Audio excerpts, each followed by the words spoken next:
এই দুনিয়ার টাকা পয়সা বাড়ি গাড়ি অর্থবিত্ত স্বর্ণ কমল বাড়ি মার্সিডিজ গাড়ি সব ছেড়ে নরম বিছানা ছেড়ে আপনাকে আমাকে ওই কবরে থাকতে হবে, ঠিক কিনা বলেন? যেই কবরে নাই কোনো বাতি, নাই কোনো সাথী, নাই কোনো নরম বিছানা, ওই কবরে আমরা কিভাবে থাকবো? ওই কবরে আমরা কিভাবে থাকবো? একবারও আমরা দুনিয়ার মানুষ চিন্তা করি না, ঠিক কিনা বলেন? পৃথিবীতে যত পণ্য আছে, যত জিনিস আছে, সব কিছুর গ্যারান্টি আছে। কতক্ষণ গ্যারান্টি আছে কি আছে না? এই যে মোবাইলটা বানিয়েছে মোবাইল কোম্পানি, এটারও গ্যারান্টি আছে। এই যে সাউন্ড সিস্টেম দিয়ে কথা বলছি, এটারও গ্যারান্টি আছে, ঠিক কিনা বলেন? ভাই আরেকটু সাউন্ড বাড়ান ভাই, ক্যাচ ক্যাচ করে, জোরে টান দিলে গলা ফেটে যায়। এই মাইকটা বাড়ান। পৃথিবীর সব পণ্যের গ্যারান্টি আছে, সব মালের গ্যারান্টি আছে, কিন্তু মানুষের হায়াতের জিন্দেগির কোনো গ্যারান্টি নাই। আছে? এই যে মাহফিলে আসছেন, উঠে যেতে বাড়িতে পারবো কিনা কোনো গ্যারান্টি নাই। এই যে চেয়ারের মধ্যে বসে কোরআনের বয়ান করতেছি, এই চেয়ার থেকে উঠতে পারবো কিনা কোনো গ্যারান্টি নাই, ঠিক কিনা বলেন? আল্লাহ রাব্বুল আলামিন সে কথাই কোরআনুল কারীমের মধ্যে বলছেন, কুল্লু নাফসিন যায়িকাতুল মাউত ওয়া ইন্নামা তুওয়াফাউনা উজুরাকুম ইয়াওমাল কিয়ামা ফামান যুহজিহা আনিন নারি ওয়া উদখিলাল জান্নাতা ফাকাদ ফাজ ওয়া মাল হায়াতুদ দুনিয়া ইল্লা মাতাউল গুরুর। আল্লাহু আকবার। আল্লাহ রাব্বুল আলামিন বলেন, নবী দুনিয়ার মানুষদেরকে বলে দেন প্রত্যেকটা মানুষকে মরতে হবে। এ যুবক ও মুসলমান ও বাবা ও ভাই ও বোন, আমরা মনে করি দুনিয়ার মানুষগুলো আমাদের আপন, আমরা মনে করি আমাদের সন্তান আমাদের আপন, আমরা মনে করি আমাদের স্ত্রী আমাদের আপন, আমরা মনে করি আমাদের মা বাবা আমাদের আপন, আমরা মনে করি আমাদের বন্ধু বান্ধব আমাদের আপন। আল্লাহ বলে, তোদের কেউ আপন না, তোদের কেউ আপন না, সব হলো পর। আজকে মরে গেলে 3 দিন পর আর মানুষ কোনো খবর নিবে না।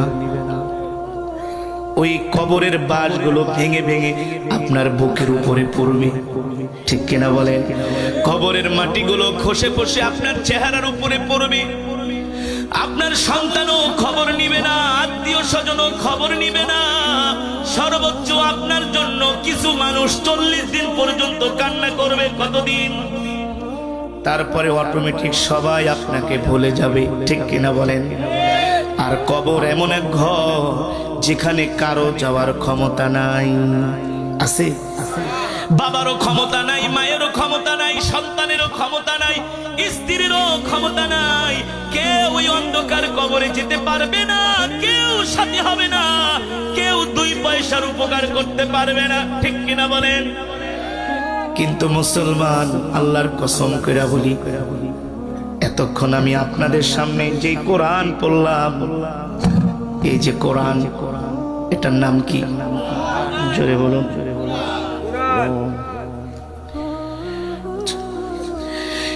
যে কোরআনুল কারীমের তেলাওয়াত আমি করলাম, আল্লাহর নবী বলেন, আমার বানানো কথা না, রাসূলের হাদিস। যদি বিশ্বাস না করেন, ঈমান থাকবে না। বলবো রাসূলের হাদিসটা বলবো। আল্লাহর নবী বলেন, ইদা উদিআল মাইয়িতু ফি কবরিহি জাআল কুরআনু ইনদা রাসিহি। আল্লাহর নবী বলেন, উম্মত তোমরা যদি দুনিয়াতে আল্লাহর কোরআনকে ভালোবাসো, আল্লাহর কোরআনকে মহব্বত করো, তাহলে তোমাদের ইন্তেকালের পরে এই কোরআন তোমাদের সাথী হয়ে যাবে। শুধু সাথী হবে না, আপনি আমি ইন্তেকাল করার সাথে সাথে যদি এই কোরআনকে আমরা ভালোবাসি, কোরআনকে আমরা তেলাওয়াত করি, কোরআন অনুযায়ী চলি, শুধু তেলাওয়াত করলেই হবে না, আমার জিন্দেগি হবে কোরআনের জিন্দেগি, ঠিক কিনা বলেন? আমার সন্তানগুলো হবে কোরআনের শিক্ষায় শিক্ষিত। কথা বল। আজকে সারা পৃথিবীতে আমাদের মুসলমানের অধঃপতনের একটাই মাত্র কারণ, সেটা হলো আমরা আল্লাহর কোরআন ছেড়ে দিয়েছি। একটাই মাত্র অধঃপতন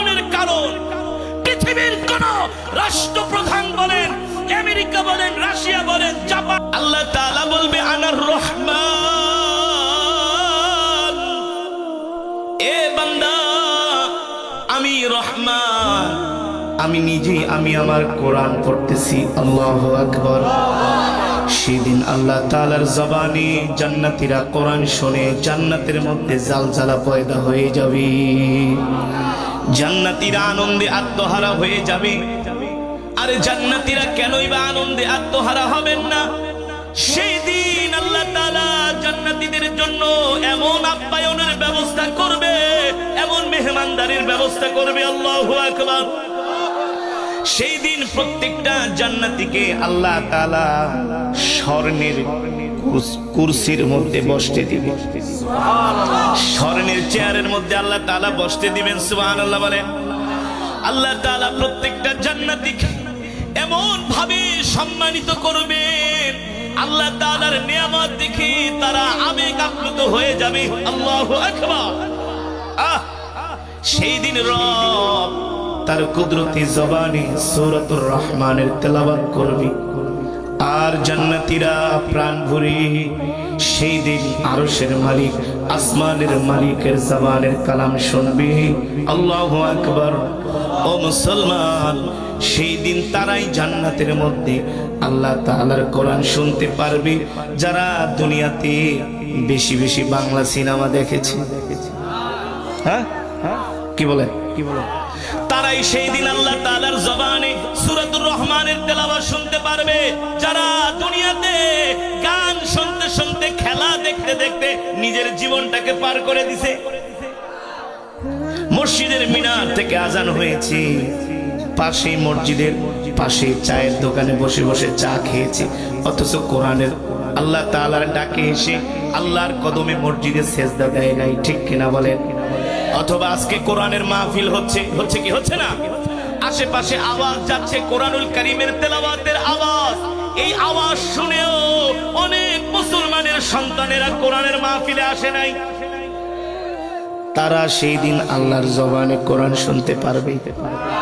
হ্যাঁ, এতই সোজা না, না না, এতই সোজা না। আপনাদের মতো মুমিনরা, কোরআনের পাগলরা সেই দিন আল্লাহ তাআলার জবানে জান্নাতে কোরআন শুনবে।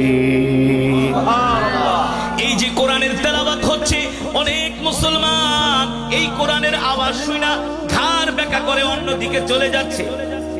কথা বলে, মুসলমানের সন্তান হয়ে কোরআনের মাহফিলে আসে না, আছে কি আছে না? মুসলমানের সন্তান হয়েও মসজিদে আসে না, নাই। তাদেরকে নামাজে পাওয়া যায় না, কোরআনের মাজমায় পাওয়া যায় না, জিকিরের মাজমায় পাওয়া যায় না, তাদেরকে কোনো ধর্মীয় কাজের মধ্যে পাওয়া যায় না। তাদেরকে পাওয়া যায় ফুটবল খেলার মাঠে, ক্রিকেট খেলার মাঠে, আর জুয়া খেলার মাঠে। বাস্তব নাকি অবাস্তব? তাদেরকে পাওয়া যায় তাস খেলার মাঠে আর সিগারেট খাওয়ার মাঠে। কোরআনের মাহফিলে তাদেরকে পাওয়া যায় না। আল্লাহ তাআলা কোরআনুল কারীমের মধ্যে বলছেন, ওয়ামান আ'রাদা আন যিকরি ফাইন্না লাহু মাঈশাতান দানকা ওয়া নাহশুরুহু ইয়াওমাল কিয়ামাতি আ'মা ক্বালা রাব্বি লিমা হাশারতানি আ'মা ওয়া ক্বাদ কুনতু বাসীরা قال كذلك أتتك آياتنا فنسيتها وكذلك اليوم تنسى الله أكبر। আল্লাহ তাআলা বলেন, নবী দুনিয়ার মানুষদেরকে বলে দেন, আমি আল্লাহ আপনার উপর যে কোরআন নাজিল করেছি, এই কোরআন যদি আমার বান্দারা তেলাওয়াত না করে, এই কোরআন অনুযায়ী যদি না চলে, এই কোরআনকে যদি তারা ভালো না বাসে, আমি আল্লাহ হাসরের ময়দানে তাদেরকে অন্ধ অবস্থায় উঠাবো। কি অবস্থায়? কারণ আপনাকে আমাকে সকলকে মরতে হবে।